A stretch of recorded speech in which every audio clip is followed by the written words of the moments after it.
there's no takebacks, right? You can't undo famous. And for years, people are going to remember the story, and some people for many, many years. It's been fresh for you the last 4, 5, 6 weeks about getting, bombarded with people asking you how you've been handling it.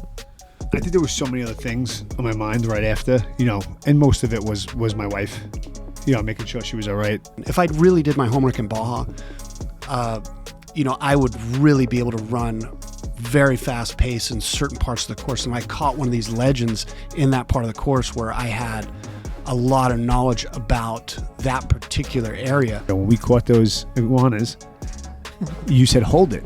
And I was telling him, he put so much confidence that if he told me to wrestle a crocodile, I would wrestle the crocodile because this guy's the best. Because if the person that believes in you knows what he's doing and he's there to back you up, if you don't do it now, you will regret it for the rest of your life.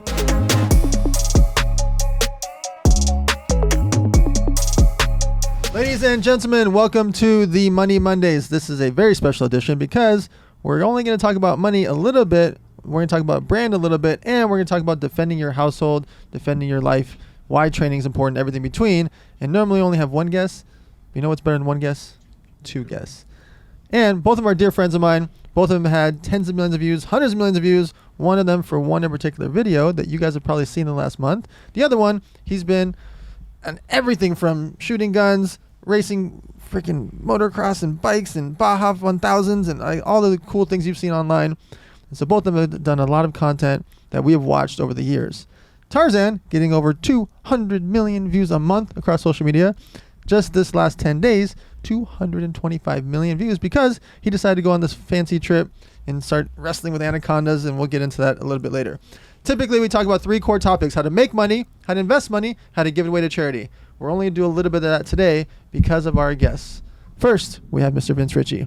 Vince has built up Hubble Studio, where I've been throwing my elevator nights for the last decade. Vince and I have co-founded a charity called Trina's Kids Foundation literally 10 years ago. Today, actually, is the 10-year anniversary. We just wrapped up a 10-city toy drive, all for our 10-year anniversary.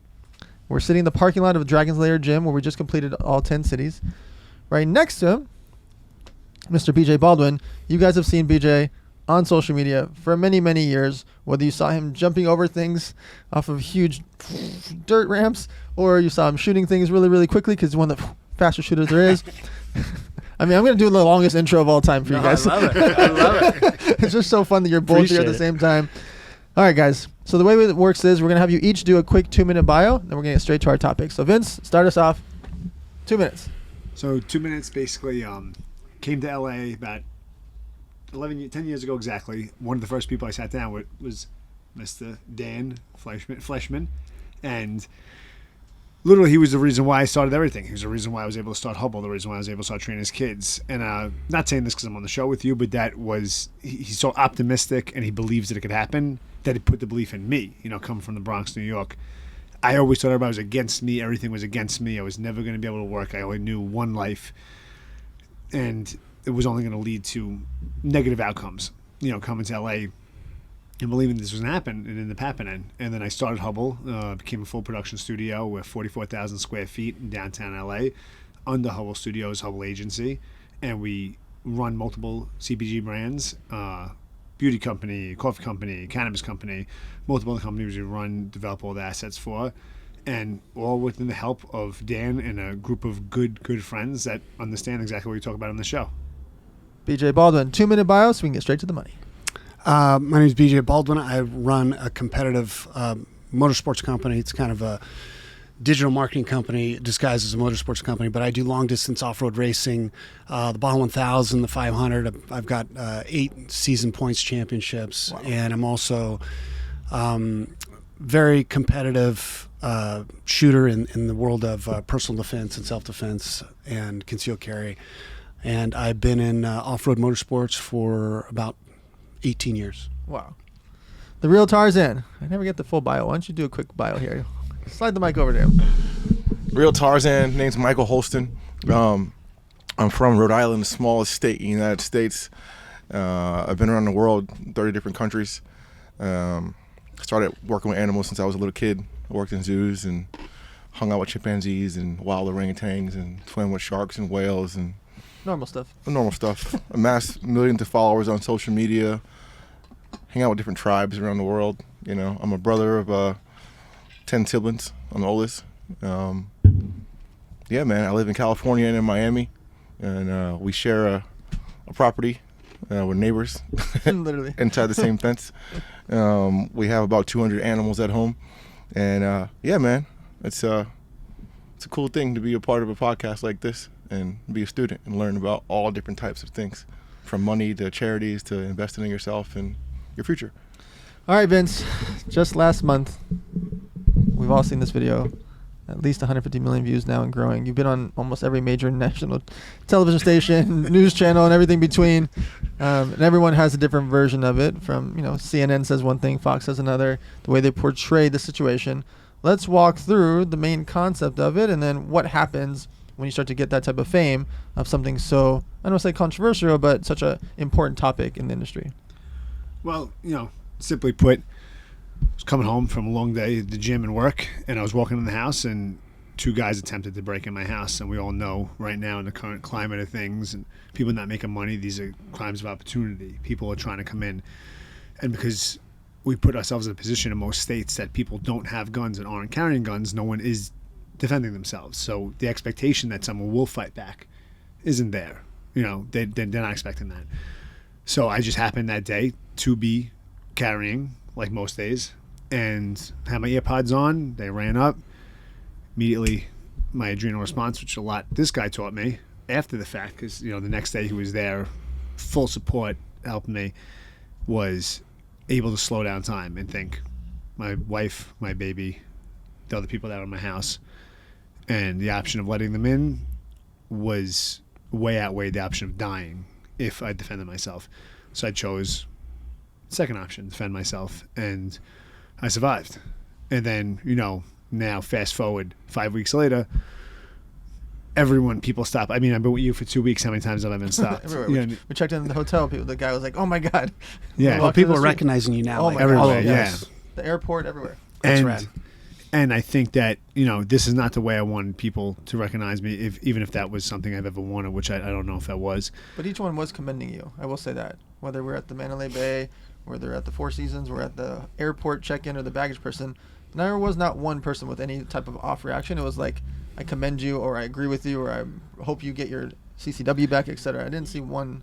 Yeah, and he's influenced. You may not want this attention. I didn't want that attention either. But for you to have this event happen and have the success that you did in keeping you and your family safe, that helps influence other people to pay attention in the current climate, in the current world right now, where it's like a little bit more mayhem than it was in the last decade because of everything that's going on. So it's really nice that you're able to do some of the things that you've done since then to help bring awareness that this world's not all buckets of sunshine and rainbows at times. You got to take care of yourself. Yeah, and it is the approach that we have a submissive mentality that is growing, a genre that's growing, and it's a sissy mentality in certain ways that we emasculate men, and we call it toxic masculinity if men stand up for themselves. And I think there's a big separation between actual toxic masculinity and defending your family and providing a safe haven and a home. And that's all I was trying to do was provide a safe home. But now, speaking up for our Second Amendment, speaking up, this is the greatest country in the world. This is the greatest country that you could have a podcast, have a guy like Dan who, if you really knew how many obstacles this guy overcame, how many businesses he's overcame when you took your company public and everything, it is a constant grind. It's like working out every single day, every day in, day out, and never taking a break. We live in the greatest country in the world that gives you the chance to do that. Now, it also gives you a chance to arm yourself. You have to activate those rights. You have to defend yourself, because if you don't, seconds matter. Police are minutes away. Most of the police want to defend you. They can't. And the truth is, I will speak up till my last day about the Second Amendment and actually defending yourself, because your family does count on that. I mean, you would agree to that. Oh yeah, 100%. Yeah, if it wasn't for the Second Amendment, I would be fertilizer right now. As and most of you, obviously all you guys know, and maybe some of the listeners don't know, but I was in a civilian engagement between an armed perpetrator 3 years ago, so I've already seen this movie, and I see what happens in the aftermath and all the people that are trying to approach you and, you know, trying to get, unfortunately, in certain circumstances, some people are trying to get value out of the situation, capitalize on your unfortunate event. And I was there the next day, like, Yeah. you know, we had mutual friends, and we became friends like really, really quickly. And it was good to have the opportunity to have a connection to where I could help, you know, get you through all that stuff in a time where you still have a certain amount of adrenaline and trying to, you know, kind of trying, even though you're really calm and, you know, really strong guy, trying to figure out all these different phone calls that you're getting over the next 4 or 5 days. And you know what? I think to attest to everything about this podcast, about teaching people about money, and this being the greatest country in the world, you know, this is a guy I looked up to. This is a guy who I built a truck around because I would watch him drive.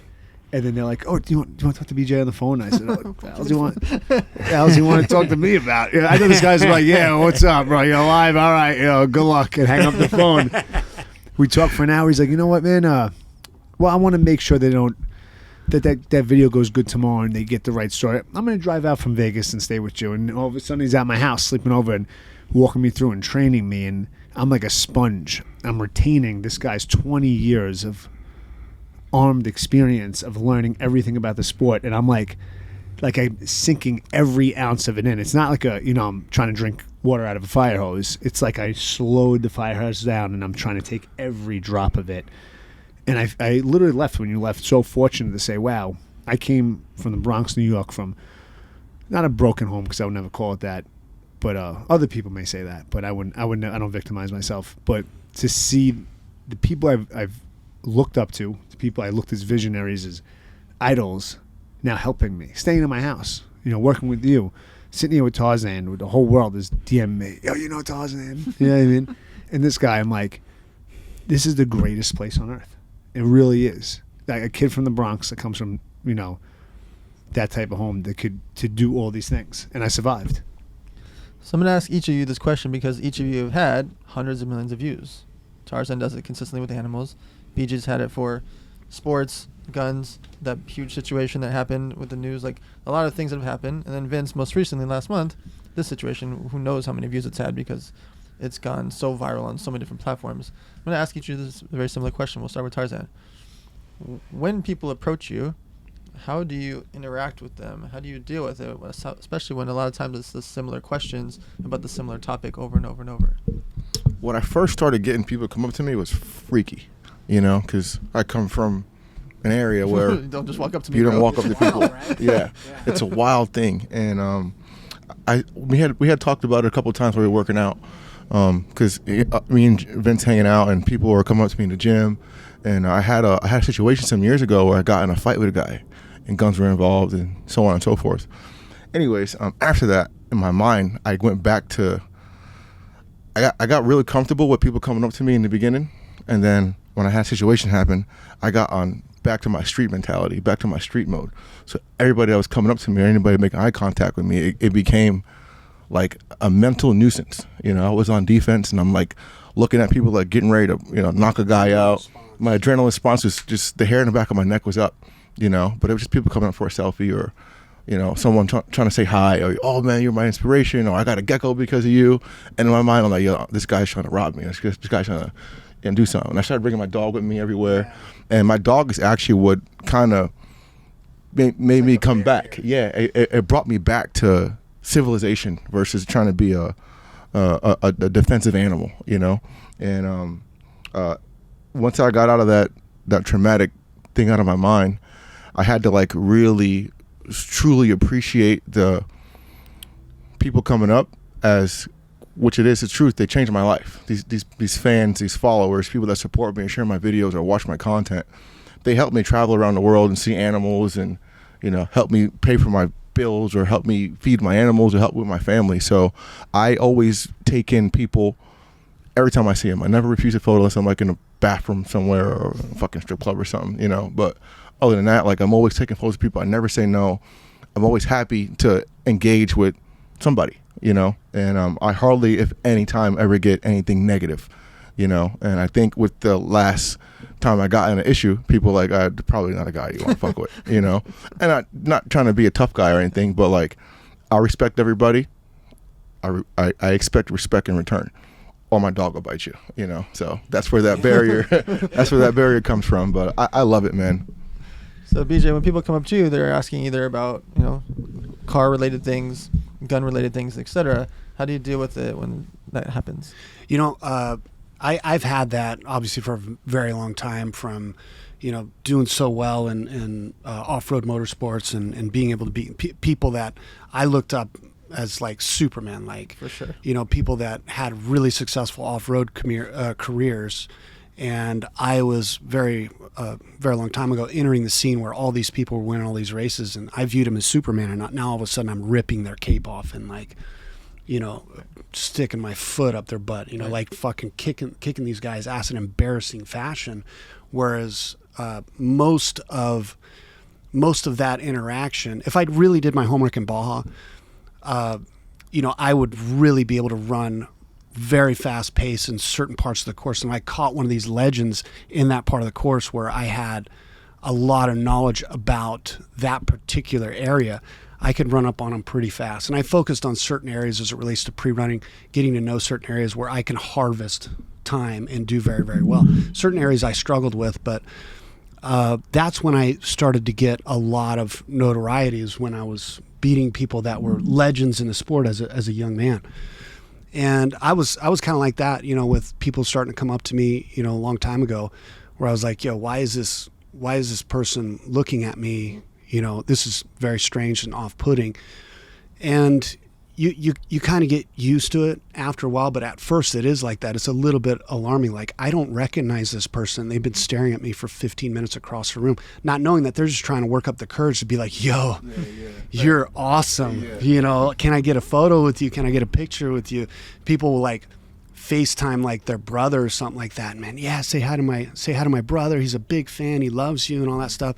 So, yeah, it takes some getting used to at first when you're first entering the public eye, and now recently, you know, in the last 3 years, everybody's asking me about you know, handgun selection, internal, external, terminal ballistics is something that I've really studied for the last 3 years, and they're always asking me questions about, you know, what projectile do I run and what ammunition do I carry in my carry gun, because I shoot at a very, very high level. I've been able to do 4 rounds from concealment in under a second at 5 yards, a C-zone target, which not very many people have been able to do that. And so people have seen that, and they've seen my scenario where somebody picked a gunfight with somebody that's been studying gunfights for 15 years. And obviously that worked out well for me. Unfortunately, I wish it never happened, but if it had to happen, you know, in the universe, I'm glad it happened to somebody that could deal with that in a very safe manner. But yeah, people come up to me now for those two reasons, for both racing and as well as firearms knowledge and stuff like that. But entering the scene early on to have a very, very successful career right away in off-road racing, to where I was beating these legends, it was very strange for me at first to have people coming up to me and wanting to get pictures and, you know, be like really fanboying out. It's not, I mean, it's cool. I'm grateful, but because of those people, I'm able to run a successful program, Sure. Motorsports program, to where I get to say that this is my job, that trophy truck racing is my job. But at the same time, it comes at a price, having all these people that you've never seen before come up to you and want a picture and stuff like that. It takes some getting used to. So Vince, you've built a big business for years and years and years, but you've always stayed behind the scenes on purpose. Now you've been thrust into the limelight, and there's no takebacks, right? You can't undo famous. And for years, people are going to remember the story, and some people for many, many years. It's been fresh for you the last 4, 5, 6 weeks about getting, you know, bombarded with people asking you to pick your brain about it, ask you questions about it, congratulate you, and everything in between. How have you been handling it? I think there was so many other things on my mind right after, you know, and most of it was my wife, you know, making sure she was all right. You know, like we talked about, you know, the next day I drove down to see you and spoke at Operation Black Site. because you asked me to come down, and you know, I wanted the little 2 hours by myself in the car.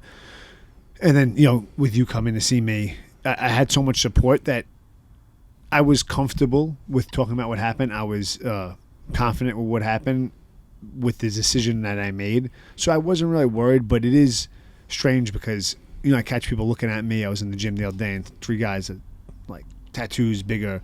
The guy's looking, and he looks around. The guy looks around the pole to see if I'm still there. And I'm like, oh, my God. Yeah, normally it's like, oh, I got to fight with these 3 guys. You spoke the next, sorry to interject, but you spoke the next day after you got in a gunfight. the very next morning. 12 hours later. That's like the most At our ranch. gangster stuff. I don't know if I can cuss on this. That's the most He'll gangster bleep shit it out. I've ever heard. You didn't tell me that. That's super. I seen you that next night. I think you spoke the next night you came. That's pretty gnarly. Yeah, so we played the video. So we have Operation Blacksite with Tim Kennedy, Bedros Koulian, Ray Cashcare, Michael Chandler, and Tim Grover. We're all at the ranch, and I got 50 guys that are getting trained about how to shoot guns, how to fight from a guy like Michael Chandler, how to go through these things, go through the experience with Operation Blacksite. So we're all on the phone with Vince because we're all like showing each other the video and like analyzing it. And these guys, I can't analyze, like they can obviously. They're telling me like, oh look, he did it 1.4 seconds and he did this and he did this and like, and they're all geeking out about it because it's fun, right? You guys, for guys that are deep in the game like you are, BJ, like it's fun to analyze and watch it. Something in real life like that, protecting the household. And so I'm talking to Vince. I was like, yo, let's surprise them. We got 50 guys here that are getting trained. Let's surprise them. We'll show them your video. We'll have these guys analyze your video, and then boom, we'll bring you up on stage. And that's exactly what we did. And Vince showed up, the very next morning after such an intense scenario, where, especially the video went viral that next morning. Yeah. Like, one guy posted. At first, Vince was like, I'm not going to post it. We all talked about like, he's not going to post it. Some people know about it, etc. But one guy posted it. That got like 3 million views by the morning, and 3 million turned into 30, turned into hundreds so quickly. Anyways, and so that morning was fresh. It's still so fresh on his mind. So that speech was, nobody wanted it to stop. We were asking questions for like 45 minutes, because it was real life. Yeah, and I think that the fact that everybody that invited me down, I have so much confidence in. Tony Blau, one of them. Like, I've been looking up this guy for so long. Yeah. Like, he reminds I love me. Tony. Yeah, he reminds me of my father. Like, I'm reading the book On Combat right now. They talk about him, and he and you and other people, and Tim Kennedy, everybody that was there. I'm like, these are people that I respect. And if I was going to lean into anybody for advice, it would be right there.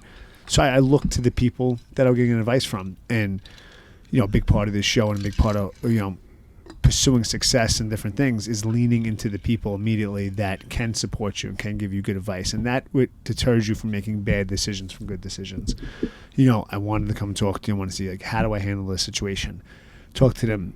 Did I do the right thing? How did it went? Not that I needed to, because I'm a father, I'm a husband, and I vowed to do the right thing, but it did give me some support, and as a man, you could lean into other people that you respect for support. But now when people come up to me, I feel an obligation to speak up about the Second Amendment, to speak up about activating your rights, and to show that this is the greatest country in the world. And I believe it in my heart. I believe in my core. Like, I am an American. I'm an Italian American. I'm proud to be from the Bronx, New York. I'm proud to be Italian, but I'm more proud to be an American citizen with the rights that we have and giving it. Now, California isn't the best place to give you the rights, but that's not what we're going to talk about. Hopefully they give it back. Hopefully they're listening. But we are in America. And if people want to come over, they're more than free to come over to me, as long as they don't try to run down on me in front of my house. Happy with anything. Tony must have loved the drink tactic. The drink in the face. Oh, yeah. He loved that, right? Yeah. Throwing a drink and then drawing and engaging. But studying defense and studying these things, it's like everything at that moment, your sympathetic nervous system kicks in, and it pulls from every ounce of everything that anyone's ever taught me, how I listened to it. Even Tim Kennedy at the first Operation Blacksite said, your mission is not to kill.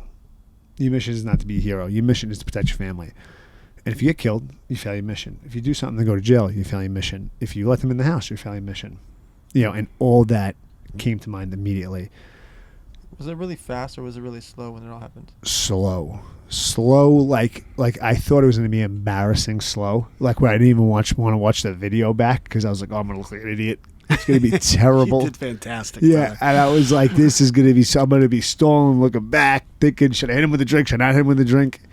And it happened so fast that I was like, oh my God, I won.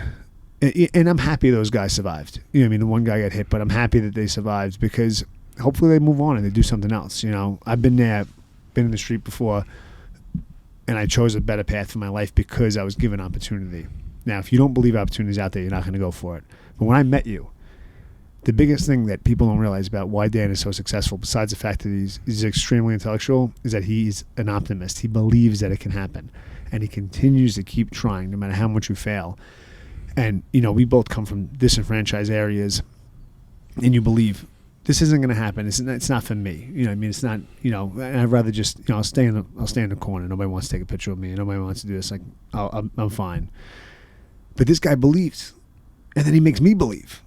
And I'm like, well, then I guess I could do it, you know, and it's exactly the scenario. When we caught those iguanas, you said, hold it. And I was telling him, he put so much confidence that if he told me to wrestle a crocodile, I would wrestle the crocodile because this guy's the best. Yeah. And if he said, go wrestle it, I'd be like, all right. And I wouldn't have trepidation and I wouldn't have fear and I wouldn't stall in the door, because if the person that believes in you knows what he's doing and he's there to back you up, if you don't do it now, you will regret it for the rest of your life. And I would regret it for the rest of my life not grabbing that iguana. All right, so let's switch topics to about brands. So, BJ, you've had different endorsement deals with brands over the years. Mm-hmm. Seems like most of the brands you've worked with, there's like 2, 3, 4 core ones you've worked with for the longest time. How do you choose the brands that you're willing to put your face, your likeness, your time, your energy into, besides the money part, that you actually want to stand behind and support? Well, you know, I'm not like most of my peers as it relates to off-road racing. I'm not vanilla. I'm very, very colorful, and you know, I say what I mean, I say what I want. I'm very unfiltered, so I have to have a brand that's okay with me having the freedom that I want to have to say whatever I want on social media, regardless of whatever topic it might be. And I've had partnerships in the past that I've lost because I refused to change. You know, I had a UTV company years ago that you know, they paid me very well, and they sent me several units, several UTVs, and I had one of them as like a range buggy that I had all my C-Zone steel targets on, all my USPCA targets on, and I would use that to go train. I typically, at the time, I was training like 3 or 4 days a week because I was trying to reach that benchmark of firing 4 rounds from concealment in under a second, which is very hard. I don't recommend trying that.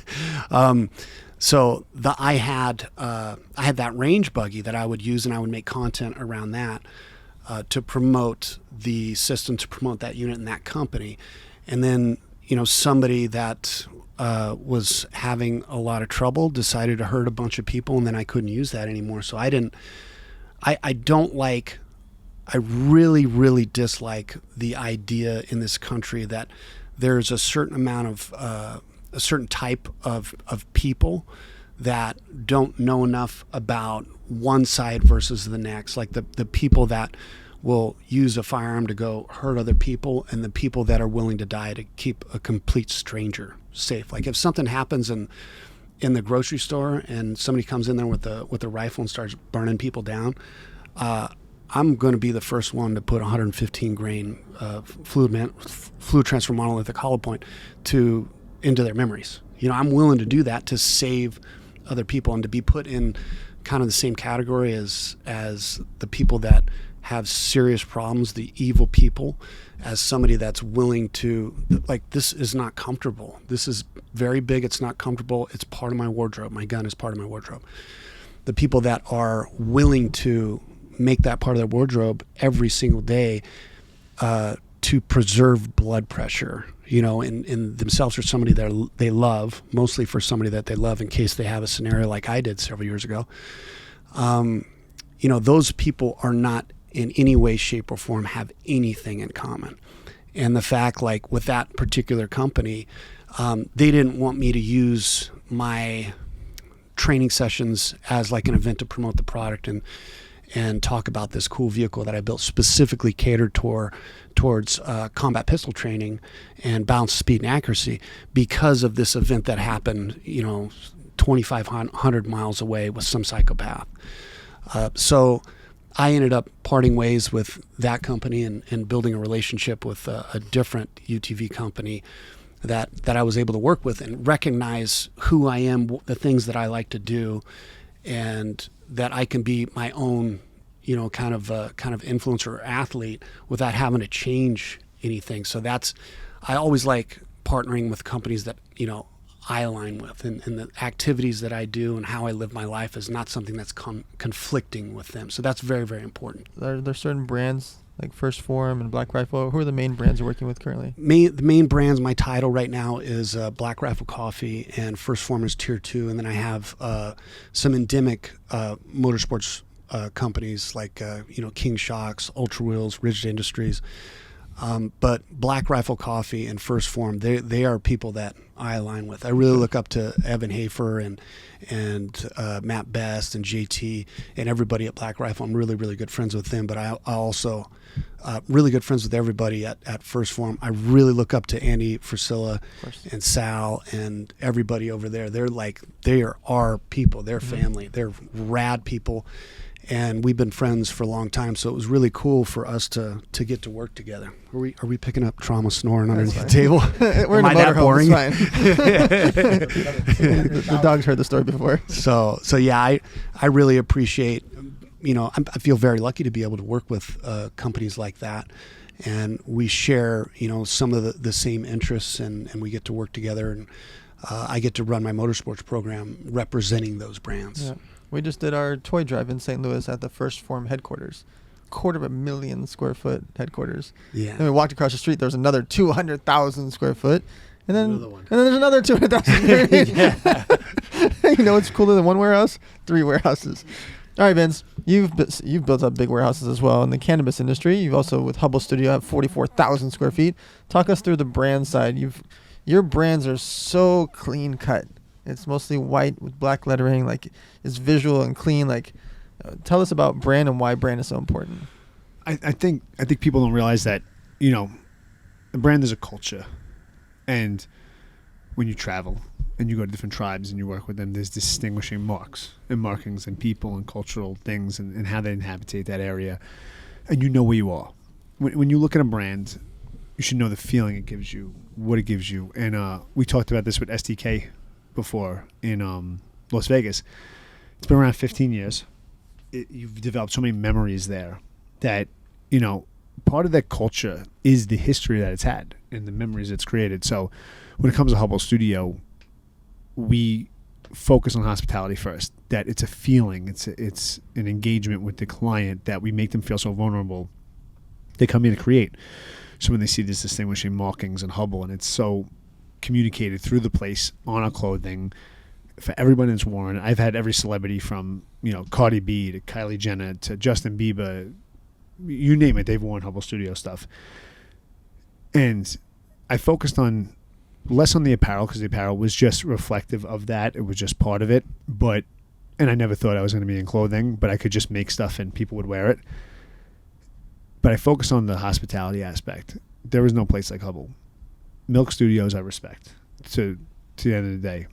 And they've been around for 30 years. I've been around for 10. When I built Balance, when I came in to rebrand other companies, I looked at it the same way I looked at Hubble. It is a feeling. It has to translate into your soul when you wear that shirt, when you're using that product, when you're looking at the packaging. There was care, there was consideration. How does it make me feel? Cannabis helped my mother on her last days. The products I use to make her feel comfortable. So I wanted to build a brand that women that in the dying day would reach for that and say, this made me feel good. The soft touch, the way the bottle felt and everything. And it was beautiful. It looked like makeup. And when you seen it, you knew the result of the product. It's something I could depend on. It's consistent. And when building a brand is so much more than, typography and hierarchy and information hierarchy and spacing and color and building a brand Bible, it is commitment to the service. And when you commit to that brand Bible and you commit to how this looks across the board, you commit to the service. and building a brand is your heart and soul. And we talked about this about 8 years ago in the office with another friend of yours, and I remember you saying it has to be the heart and soul. And I've been the heart and soul behind every brand because I live and die for my brands. I live and die for the business I create. My name is behind that business. And my client has to leave feeling, working with Vince, working with Hubble, working with Balance is just different. They just care. They're there. They're there to support you. And I think that everybody meets me knows I may not be the front and center guy. I'm usually behind the scenes. I mean, now I'm front and center, but I show up. I show up for my business. If we do a workout together, when Tarzan came back and said, this guy's just built different, that was the ultimate compliment for me. I'm not the biggest. I'm not the strongest. I'm not the most fit, but I don't give up. And I will be there, and that's the way I treat my business, and that's the way I treat the brands. So Tarzan, you've been building up the Wild Jungle brand, WYLD. Wild Jungle is the ranch where we live. Obviously, 8 acres out of the 26 is dedicated to the animal sanctuary. But you've been building Wild Jungle into merch, kids' toys, pet toys, and everything in between. Tell us about the passion behind the brand and what you're doing with it. Yeah, man. I mean, going back to belief, with Dan, I always had a idea, and a belief I could make Petco and PetSmart type of products for myself, for animals. I could make the best dog food, the best cat food, make some of the best merch, but like it looked like real animal merch, or make the best anime, through Wild Jungle or whatever, make the best animal park for my backyard, but most people really wouldn't believe these crazy dreams and crazy ideas, and you go back to Dan and I looked through some of my old content from like 2016, 2017, and Dan's commented on that stuff. He'd been believing in it, been seeing it. I always believed in myself. When you tell people you want to be Tarzan, they're like, this guy's mentally delusional.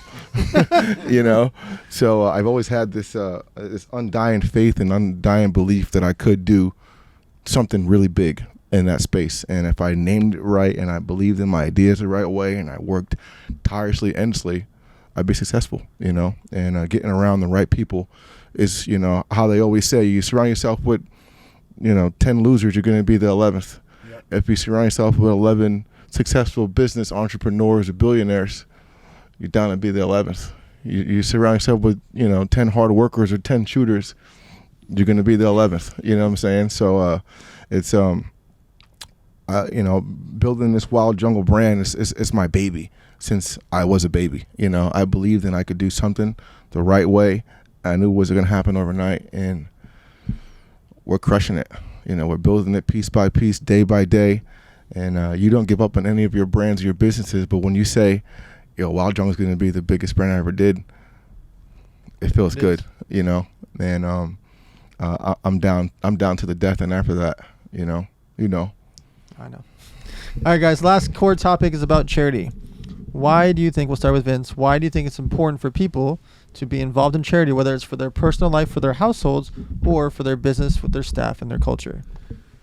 I think, it really goes down to culture, and a lot of cultures are based off religion, and every single religion, no matter what iteration, no matter who you follow, no matter which way you pray, you look up, there is an obligation to give back, and there's an obligation to give to the less fortunate.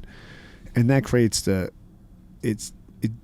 social divide that we're starting to create. It brings it back together, and you start to pull people up, and you have an obligation to give back no matter what it is. And when not everybody's going to give back. Me and Dan call everybody. It's like that episode of Entourage with Matt Damon. He's like, answer the call. Yeah.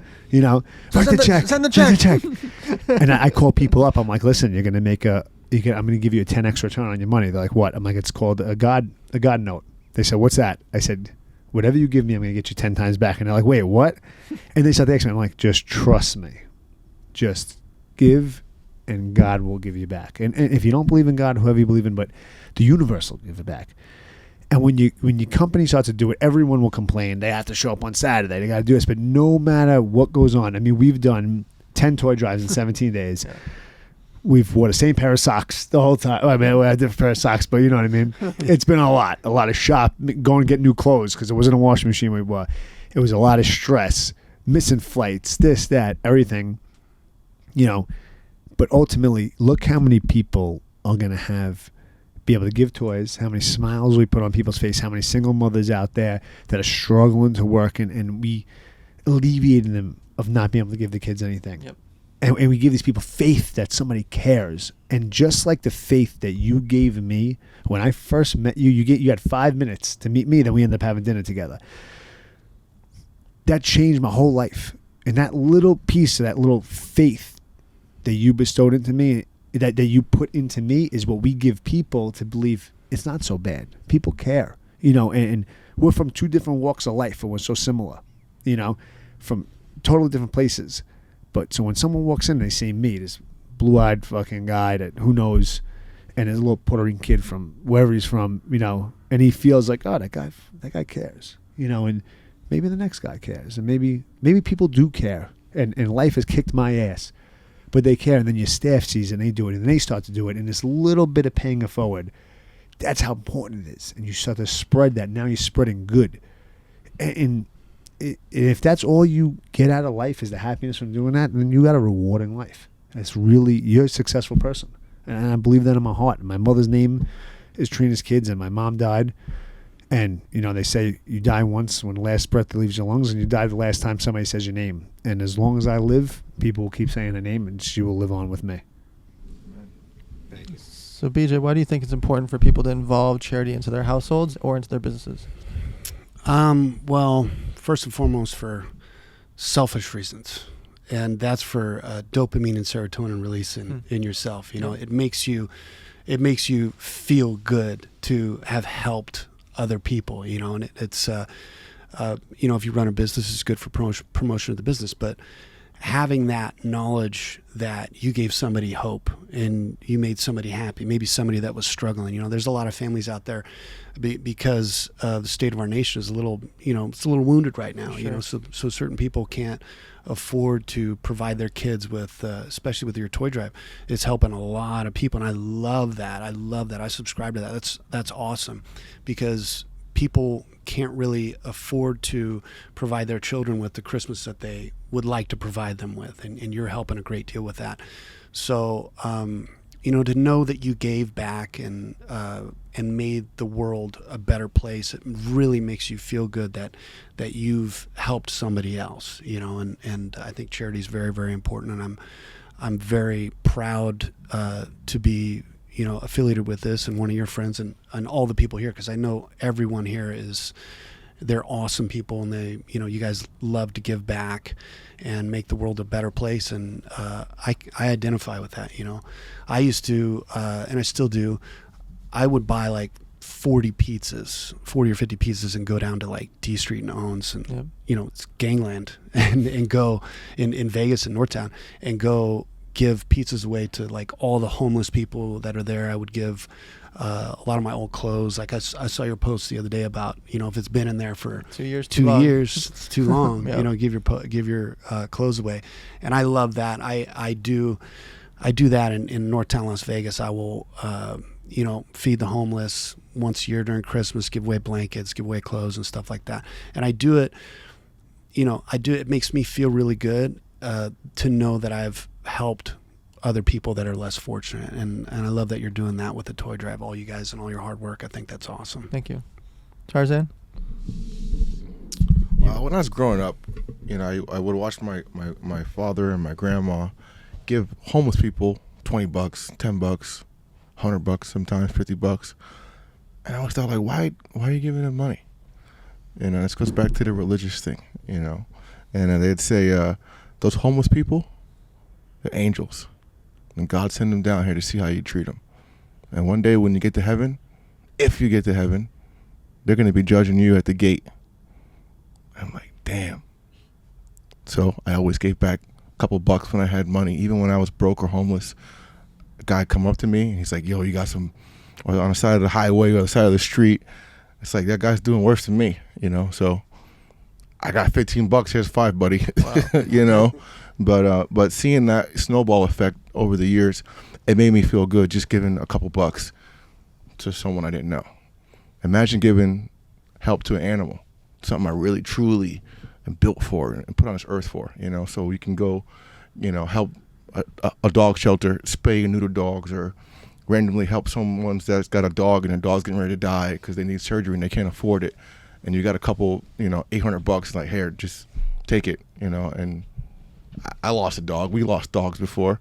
I don't want this person to lose a dog, but it trickles down to, these rhinoceros need help. Let's raise some money for our rhinoceros. And then God gives me a platform. So what am I going to do? Make money and travel and be selfish? Or do I go around and go to war for people that have charities that don't have a platform, that don't have exposure? And I give them all I got. I rally the troops up. I don't ask people for anything. No money, no nothing. These big celebs follow me. I'll send them a post like, yo, repost this on your story because this charity needs help. Someone's killing rhinos in South Africa, and you're black or you're from the Congo, or you're from here. Share this shit. I don't want nothing from you. I want you to help. And the same thing. If people see you helping, see you caring, they might start doing it too. Exactly. All right, guys. This is a very special episode for the Money Mondays. It's important to have these discussions. Typically, I say it's important to talk about money within your household, with your friends, family, and followers, because we all grew up thinking it's rude to talk about money. All that is true. But also in this episode, it's important to protect your household. So important to get training. The reason that Vince reacted so well is he was studying and learning and watching for years. So in the moment, the worst moment possible, he was able to react and to be victorious in a situation that could have been tragic if those robbers opened that door. With BJ, he has proven what training is so important. His skill set has inspired millions of people to also go get training. So for yourself, get self-defense training, get gun training, get good at those skills because they are important for your life. Hopefully you never, ever, ever, ever have to use it. But in that moment, like what Vince went through, what BJ's been through, what Tarzan's been through, in those fight scenarios, you know what to do with yourself to protect yourself and your household. Thank you guys for listening to this episode. Make sure to share it with your friends and family. We'll see you guys next Monday.